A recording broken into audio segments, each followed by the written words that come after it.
अंदर जब हम अच्छी तरह अपने स्वधर्म का पालन करेंगे तो आध्यात्मिक मर्यादाओं को पालन करने की शक्ति अपने आप पैदा होगी आप में।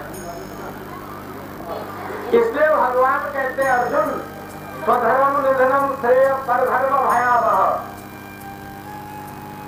अपने धर्म का पालन करते करते मृत्यु को प्राप्त हो जाना श्रेष्ठतर है, लेकिन स्वधर्म का कभी त्याग न करो। तो माँ हो तो माँ का धर्म भी पहचानो, बेटी हो बेटी का धर्म भी पहचानो, पत्नी हो पत्नी का धर्म भी पहचानो, पड़ोसी हो पड़ोसी का धर्म भी पहचानो, गुरुमुख हो तो गुरुमुख का धर्म भी पहचानो, साधु हो तो साधु का धर्म भी पहचानो।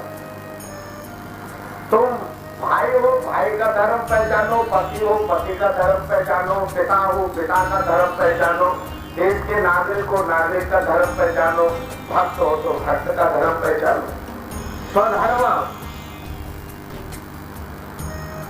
स्वधर्म का पालन करना आवश्यक। स्व कहते आत्मा के लिए, जिससे आत्म संस्कार उजागर हो, आत्मा पर लिपटा हुआ कीचड़ उतर जाए, उस धर्म का पालन पहले करना चाहिए। इसलिए अर्जुन तो क्षत्रिय है, पहले शस्त्र चलाना यहाँ पर तेरा मुख्य धर्म है। युद्ध में जीत हासिल करना, पाप को नष्ट कर देना।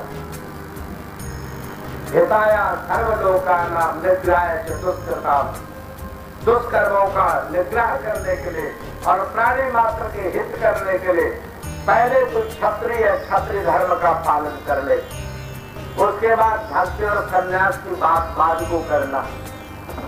बोले महाराज ये रिश्तेदार है, इनको कैसे मारूंगा? बोले ये तो तेरे मन के आश्रय हैं, लिहाजा सर्वधर्मान परित्यज्य, मन के न आश्रयों को अन्य आश्रयों को त्याग दे और तब युद्ध कर। तो भाई समझ के, बाबा समझ के, गुरु समझ के मत मार इनको, ये समझ के मार के अधर्म के समर्थक है। स्वधर्म, इस धर्म का पालन करने में निधनम श्रेय, मर जाना श्रेय कर है, लेकिन इस धर्म का त्याग कर देना उचित नहीं है। आज आप अपने स्वधर्म से मुख मोड़ देते हो। गुरुमुख का 4 घंटे 5 घंटे की नींद बहुत होती है अभ्यास के लिए, इससे ज्यादा सोने से मन गाफल होता है, वो चैतन्य का विकास जो होता है वो अभ्यास ही नहीं हो सकता। जितना तुम निंदा चुगली इधर से इधर बात करोगे, मनमुखों की बात सुनोगे, उतने तुम्हारे मन में संकल्प विकल्प होंगे, निर्जरा मन का हो गई। ये तो तब होता है जब मन महाराज जी के साथ रख गया। उद्धव आया गोपियों को समझाने के लिए, गोपियां कहने लगी एक मन हो तो सो श्याम संग लागो उधो, ओ तू जो कहाँ से लाओ हो नहीं योग करने के जो उधो, तू योग की बात करता है, एक ही तो मन था हमारा, वो श्याम के साथ द्वारका ही चले गया, अब योग करने के लिए दूसरा मन कहाँ से लाए? तो तुम तो गुरुमुख ऐसे हो, एक मन था वो परम प्रभु को दे दिया, ये रौला पाने वाला दूसरा मन है, दूसरा भूत कहाँ से ले आए खरीद के? क्यों ले आए? वो तो महाराज के अर्पण कर दिया एक था जो, तो दूसरा क्यों ले आए? तो खैर अगर कसर रह गई अभी तो कोई देर नहीं हुई है, परम प्रभु आपके संग हाजिर नाजिर है। दयाल प्रभु का वचन है कि मेरे खानदान में नाम लेने वाला गुरुमुख हिंदू मुसलमान सिख ईसाई जो भी है, मुझसे पहले दिव्य 7 पीढ़ियों का आशीर्वाद उसके हाथ पर है, उसके सिर पर है। ये वचन सच्चिदानंद प्रकाश में श्री परमहंस महाराज जी का लिखा हुआ है कि मेरे घर का उपदेशी, मुझसे पहले जो 7 दिव्य फकीर हुए, उन 7 पीढ़ियों का आशीर्वाद मेरे घर के बच्चों बच्चियों पर सबके सिर पर है। लूले लगने निकलने अमीर गरीब जैसे भी हैं, अगर वो दर पे आ गए हैं, उन सबका आशीर्वाद। इतनी बड़ी दौलत, इतनी बड़ी हिफाजत इतनी बड़ी सुरक्षा तुम्हारे लिए महाराज फरमा गए, तुम कहां भटक रहे हो? याद रखो, दूसरी जगह कृष्ण ने फिर कह दिया, महाक्लेजात गमन पार्थन क्षुद्र हृदय दौर्बलम। अर्जुन, एक खतरा भी है प्यारे, अपनी अपनी दुकान सजाना, अपना अपना सौदा को बड़ा बताना, अपने अपने घर को भी समेटना, ये बहुत बड़ा खतरा है। बोले कैसे? बोले क्षुद्र, क्षुद्र कहते छोटे को, क्षुद्र हृदय में अत्यंत दुर्बलता होती है। तुम्हें अपना पुत्र तो चंद्रवर्गा नजर आता है, तो पड़ोसी का पुत्र चंद्र जैसा भी हो तो तुम्हें वो शनिचर नजर आता है। ऐसी तुम्हारी दृष्टि है, तुम भगत बोल सकते हो, अपने अपना पोथा पढ़ लो, मैं कुछ झूठ तो बोलता नहीं। अब बात यहाँ पर भगवान कहते हैं कि जैसे छोटे से एक कटोरी में पानी ले लो, उसमें एक चम्मच लूण डाल दो तो पानी बहुत कौड़ा हो जाता है। तो जैसे गंगा जी में एक चम्मच लूण मिला दो और फिर पानी चखो तो लूण का कष्ट भी पता नहीं लगता, वो दूषित नहीं होती गंगा। तुम जितना अपने मन को संकीर्ण बनाओगे, छोटा बनाओगे, तंग दिल हो जाओगे, उतने ज्यादा दोष तुम में उत्पन्न हो जाएंगे, कौड़े हो जाओगे, दुनिया छूट देगी। और जितना अपने हृदय को खुला बनाओगे, महान बनाओगे, उतने तुम पवित्र होते चले जाओगे। ये मन के अपगुण, माया का गुण कहाँ विलय हो गए, इनका कष्ट पता भी नहीं लगेगा, कुछ पता नहीं लगता। किसी ने गुरु महाराज जी के अरदास करी, तू है एक समंदर, मैं छोटी सी आबजू, मुझको हम किनार करिए, मुझको बेकिनार कर। ऐ मालिक, तू एक असीम समुद्र है जिसकी कोई सीमाएं नहीं है, और मैं छोटी सी आबजू। आबजू कहते कितने से पानी के छप्पर को जो खड्डे पड़ जाते हैं सड़क पे, उनमें इतना सा पानी भरा हुआ हो, मैं छोटी सी आबजू, सूख भी सकती हूँ, कीड़े भी पड़ सकते, मच्छर भी पैदा हो सकते हैं, लोगों को ठोकर भी लग सकती है, मैं दुख का कारण बनाऊं। प्रभु मेरी सीमाएं तोड़ दो, मेरी दीवालों को तोड़ दो, मुझको अपने में मिला लो, मेरी अलग से पहचान न रहे। कह रहे थे एक दफा, जिस तरह हमारे प्रोफेसर साहब ने कहा कि प्रभु मेरे मत्थे पर अपना नाम लिख दो, जो भी मुझे देखे उसको भी तेरी याद आ जाए कि ये परम का है। बड़ी मुश्किल पड़ गई वहां लोगों को। वो तो एक दिन रासलीला में विद्युत, उसने गीत गोविंद के जैसे में वर्णन आया है कि जो राधा थी वो चमकते हुए बादलों के अंदर बिजली देख रही थी और आंखों में आंसू आ रहे थे, तो कृष्ण ने उनके आगे ऐसे दुपट्टा कर दिया आंख के आगे कि शायद में बिजली की चमक से राधा की आंखों में आंसू आ रहे। तो बोले नाथ ऐसी बात नहीं। बोले क्या?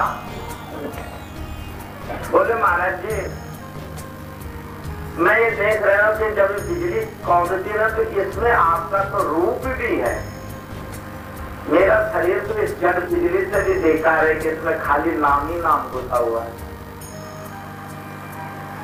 तो बंसीधर ने ऐसे हाथ फेरा, वो जो काले काले कृष्ण बोले हुए थे वो तो गुम हो गए, और कृष्ण का जो अपना सिद्ध स्वरूप था, क्योंकि कृष्ण का स्वरूप जो है वो अलग शरीर है, वो रजवीर से उत्पन्न नहीं है।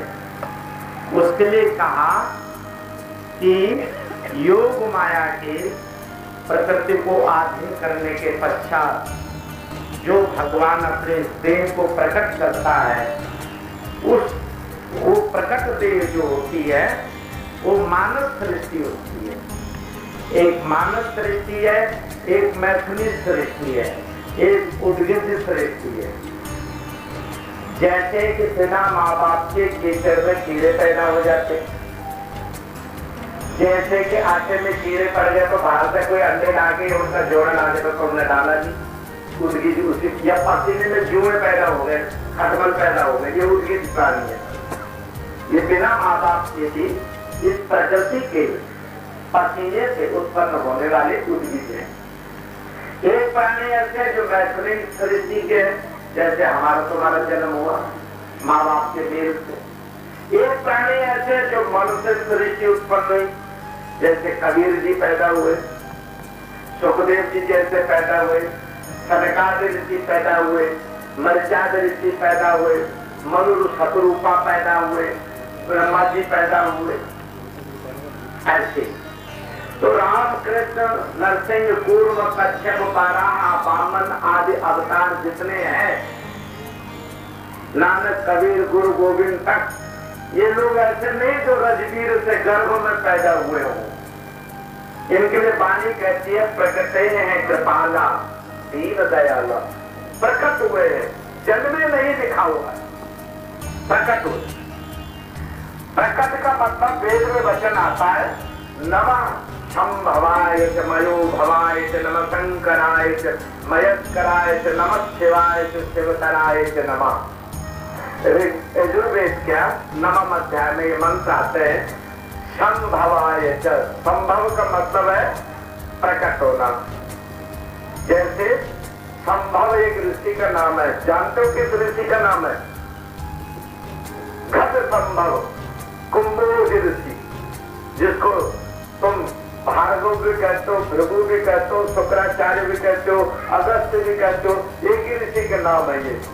उसी को कुंभोज ऋषि कहते हैं, उसी को अगस्त ऋषि कहते हैं, उसी को श्रृंगी मुनि कहते हैं, उसी को भृगु मुनि कहते हैं, उसी को भार्गव भी कहते हैं, उसी को शुक्राचार्य कहते हैं। वो घड़े में प्रकट हो गए संभव। कबीर जी का जन्म कैसे हुआ? काशी नरेश की कन्या जवान हो गई और कोई योग्य वर नहीं मिला उसका विवाह करने योग्य। एक दिन सायंकाल का टाइम राजा रानी अपने कन्या को लेके गुरु रामानंद गोसाई के आश्रम पहुंचे कि महाराज जी से अरदास करें बच्ची का लिए कोई योग्य वर मिल जाए, आशीर्वाद दिलाते। गुरु रामानंद जी शाम के टाइम अपने योग समाधि में बैठे हुए थे। सामने वो बिटिया बैठी थी, राजा रानी बैठे थे, इंतजार कर रहे थे कब गुरु महाराज जी की समाधि टूटेगी और कब बात करेंगे। उधर वो बच्ची जो है एक तक महाराज जी के मुखारविंद को देख रही थी और मन में सोच रही थी कि अगर प्रभु मेरे कर्मों में गृहस्थ धर्म में जाना लिखा है तो मुझको ऐसी योगी पुत्र मिलना चाहिए जैसे कि ये है। ऐसे ब्रह्म तेज, ब्रह्मलीन, ब्रह्म भाव समाहित बुद्धि की मूर्ति मिलनी चाहिए। यही वो उसके मन में संकल्प था। इधर महाराज जी की आंख खुली और नजर सीधी उस बच्ची पर पड़ी और उसके मन के भाव जान गए। उसने प्रणाम किया और झोली फैला दी। महाराज जी ने हाथ उठा के आशीर्वाद दे दिया। वो लड़की गर्भ धारण कर ली और वापस चले गए आश्रम अपने महलों में। थोड़ी देर बाद रानी को पता लगा कि हमारी बेटी के पेट में बच्चा है। बेटी से नाक पूछा, मार के पीट के, ये किसका बच्चा? उससे तेरी शादी करा देते। उसने कहा ये तो राम का बालक है, मुझे नहीं पता। हकीम डॉक्टरों से उसको चेकअप कराएगा, पता लगा कि नहीं छोरी तो बिल्कुल कुंवारी है, इसके पेट में बच्चा है ही नहीं, तुम्हें तो धोखा लग रहा है। काशी नरेश के घर में ये उथल पुथल कई दिन तक चलती रही। अब राजमहल के नाक न कट जाए, क्योंकि ये दुनिया तो समझती नहीं बात को। योग की भक्ति की बात कौन समझता कि राधा का कृष्ण से क्या तेरे प्रेम है, लेकिन बदनाम करने वाले नास्तिक बहुत है। तो वहां पर यही हुआ कि चुप करो, इस बच्चे को अंडरग्राउंड रखो, इसका बच्चा पैदा हो तो उसको फेंक देना और इसकी शादी करो। थोड़े दिनों में बच्चे का जन्म हुआ और वो बच्चा फेंक दिया गया एक तालाब के किनारे और नीरुप जुला को वही बच्चा मिला और वही बच्चा कबीर है, बाबा योग रामानंद जी का योग पुत्र, मानसिक सृष्टि का पुत्र। ऐसे हजरत यीशु का जन्म है। ऐसे कई विभूतियां इस युग में हुई। तो वो कृष्ण कोई ऐसा जन्म नहीं। कृष्ण कह रहे हैं अर्जुन तेरे और मेरे जन्म दिव्य कर्म है, लेकिन अर्जुन क्षौत्र भाव को प्राप्त हो जाने से तो आज दुख सुख और मोह को प्राप्त हो रहा है। वरना जो संभव क्रिया तेरे अंदर है वही संभव क्रिया मेरे अंदर भी है। तेरे मन के मानने से, तेरे मन के तंग दिल्ली से, तेरे क्षुद्र भाव से तो गर्भ में कैद आग हो जाता है। और मैं कैद नहीं होता हूं। जब चाहूं तब रूप धारण करो, जब चाहूं जैसा। और जब अर्जुन ने ये कहा कि मैं देखना चाहता हूं वो कैसा, तो अर्जुन को समझाया, अर्जुन मैं आदि हूं, मैं अंत हूं, ये पाप सारे सर्ग का, विद्याजनों की ब्रह्म विद्या वादवादी वर्ग का। अरे विस्तार से क्या काम तुमको जान लो, एक सार है। जिस भांति माला में मणि मुझसे गुथा संसार है, मुझसे परे कुछ भी नहीं, संसार का विस्तार है। जिस भांति माला में मणि मुझसे गुथा संसार है। मैं सब ओर हूं, तेरे अंदर बाहर, लेकिन जब तक तो क्षुद्र हृदय है, तंग दिलों में फंसा हुआ है, तब तक तो मुझको देख नहीं पाए, समझ नहीं पाएगा। खतरा गंदा होने का बराबर बना रहेगा। हृदय को खुला करो, मन में जो सदगुरु के पास सेवे के कार्य। इस अपने मन को गुरु महाराज जी के मन में मिला दो, इस बुद्धि को महाराज जी की बुद्धि में मिला दो, इस भावना को उनकी भावना में मिला दो, इस भाग्य को उनके भाग्य में मिला दो। फिर तुम्हारा कोई ग्रह नक्षत्र तुमको दुख नहीं देगा, कोई परजन्म का, कोई पिछले जन्म का कर्म तुमको बता दे सकेगा। तुमको समुद्र में मिल गए, कोई तुमको दूषित नहीं कर पाएगा। ये बात है गुरु को, आगे करना न करना आपकी मर्जी है। 1:30 बज रहा है, पूरा समय हो गया और दान भात भी ठंडा हो रहा है, जिसके लिए खास आए हैं हम। अधिकांश लोग तो भंडारे का न्योता सुन के आए, सत्संग का न्योता सुन तो कम ही आए होंगे। खैर, गुरु के घर का तो अन्न ऐसा है कि एक केड़ा जो है व्यास पद को पहुंच गया था।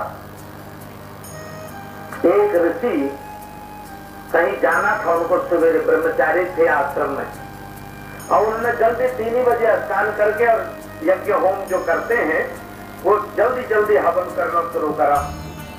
तो कुछ साकल्य, हवन की जो सामग्री होती है उसको साकल्य बोलते हैं, वो हवन कुंड से बाहर गिर गया। उसमें शहद शक्कर घी तो होता ही है।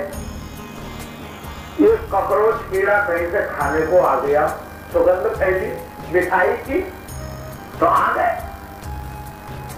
उसके बाद हवन के बाद ऋषि जो है परिक्रमा के लिए चारों तरफ घूमे। तुम लोग भी मंदिर के परिक्रमा करते हो, जानते हो क्यों करते हैं परिक्रमा?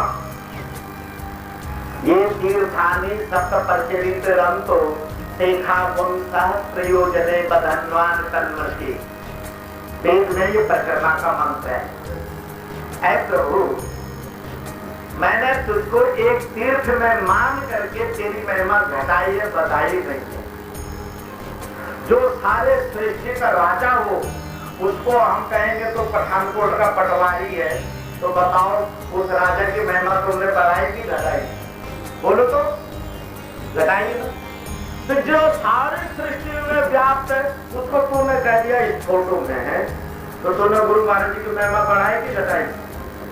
घटाई ना। जो किसी के बंधन में नहीं आता उसको तुमने नाम में बांध दिया कि इसका नाम परम है, इसका नाम राम है, इसका नाम कृष्ण है, ये नंगली वाले, ये फलाने। ये तूने बढ़ाया कि घटाया? घटाया ही तो है। अरूपम रूपम दे तदर्थ निधे क्षमस्व में अपराध। अरूप को रूप दे दिया अमूर्त को, जिसको कि अवतारों की आंखें नहीं देख पाई, सरकार ने जो ऋषि जिसको आंखों से नहीं देख पाए, उसको मैंने एक रूप दे दिया। तो उसके महामहिम विशंबर रूप को मैंने छोटा ही तो किया, बड़ा तो नहीं किया। इसलिए हे प्रभु प्रदक्षिणं च पदे पदे, मैं पद पद चारों ओर घूम रहा हूँ, इसीलिए कि मेरे इन अपराधों को क्षमस्व में त्रय अपराधम, इन 3 अपराधों को क्षमा कर देना मेरे, क्योंकि मैं अल्पज्ञ हूँ, एक देशी हूँ, छोटा हूँ, इसलिए मैंने अपने लायक तुझे बनाया। और माफी भी मांगता हूँ घूम घूम के कि तू चारों ओर है, कण कण में है, असीम है, अनाम है, अचिंत्य है, अनिर्वचनीय है। इस प्रार्थना के लिए परिक्रमा के लिए जब साधु उठा तो कॉकरोच में पैर पड़ा, कॉकरोच की चटनी बन गई, मर गया कॉकरोच। ऋषि ने देखा, ओहो ये तो बड़ा पाप हुआ, यज्ञ की परिक्रमा में और हिंसा हो गई।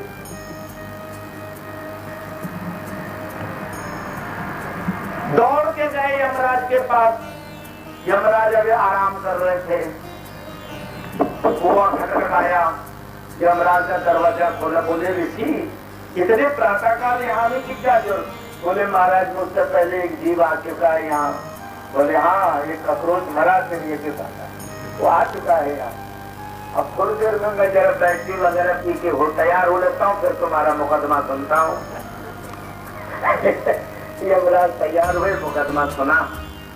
ऋषि बड़ा पछता, ऋषि रोए, आज मेरा जागना निरर्थक, मेरा यज्ञ निरर्थक, मेरी परिक्रमा निरर्थक, मेरे विचार निरर्थक, ये क्या कर दिया मैंने? यमराज बोले कि बात और है भाई, यदि सुनो, सिद्ध औषधि जो बिल्कुल सतोगुणी अन्न है, व्रीहि, जौ, तिल, गौ का घृत, शहद, चंदन, कर्पूर, अगर, तगर, केसर, ऐसी सिद्ध जड़ी बूटियां, सतोगुणी बूटियों का हवन बना हुआ है, उसमें शक्कर मिली हुई है, फिर वेद मंत्रों से मंत्रित है, फिर दिव्य ऋषि के हाथ से छुआ हुआ है, फिर ब्रह्म अर्पण किया हुआ है, वो साकल्य यज्ञ भाग भार गिरा, अत्यंत सतोगुणी पदार्थ वो खा लिया तमोगुणी कीड़े ने। अब तमोगुणी कीड़े ने खाया तो अंतर हो गया पवित्र, अंतःकरण हो गया पवित्र, कलेवर हो गया तमोगुणी। अनिवार्य था कि गंदा कपड़ा उतारा जाए। गंदा कपड़ा जितनी जल्दी हो तुम्हारे कपड़े में नाली के छींटे लग जाए, तुम कहते जल्दी उतारो, डिटॉल से मुझको नलाओ, ऊपर से गंगा जल छिड़को, मेरे नाली का पानी पाई गया ऊपर। तो वो कॉकरोच की उत्पत्ति तमोगुणी गंदगी सीवर के अंदर पैदा होता है, तमोगुणी कलेवर। और अंदर उस दिव्य साकल्यों को खाने से, यज्ञ शेष खाने से, भगवान कृष्ण कहते हैं ना गीता में, अर्जुन जो यज्ञ शेष खाते हैं उनके समस्त पाप नष्ट हो जाते हैं, लेकिन जो पेट के लिए पकाते हैं और पेट के लिए खाते हैं वो पाप ही पकाते हैं, पाप ही खाते हैं। पढ़ा तुमने? सुन लो। अब तुमने जो पता नहीं कौन कौन पका के भोग लगा देता है, और कई लोग तो छोटे छोटे टुकड़ा मुंह में डाल के चख लेते हैं, गड़बड़ कर देते हैं। लेकिन नियम यह है कि कॉकरोच में जागृति तो इसको कितने में तो क्या गया, बुखार भी नहीं चढ़ सकता क्योंकि अंतःकरण मलिन रहा ही नहीं, बैर भी हिंसा भी नहीं कर हो सकती इसकी, क्योंकि इसने किसी का अपराध किया ही नहीं।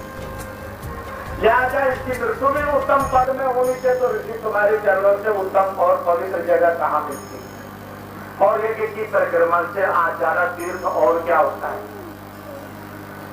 और ब्रह्ममूर्ति की मृत्यु से ज्यादा अच्छी क्या होती है? हर मुख से वेद मंत्र उच्चारण हो रहे हैं, सब तेरा पैर इस पर पड़ा, इससे अच्छी मृत्यु और क्या हो सकती थी इस कीड़े की?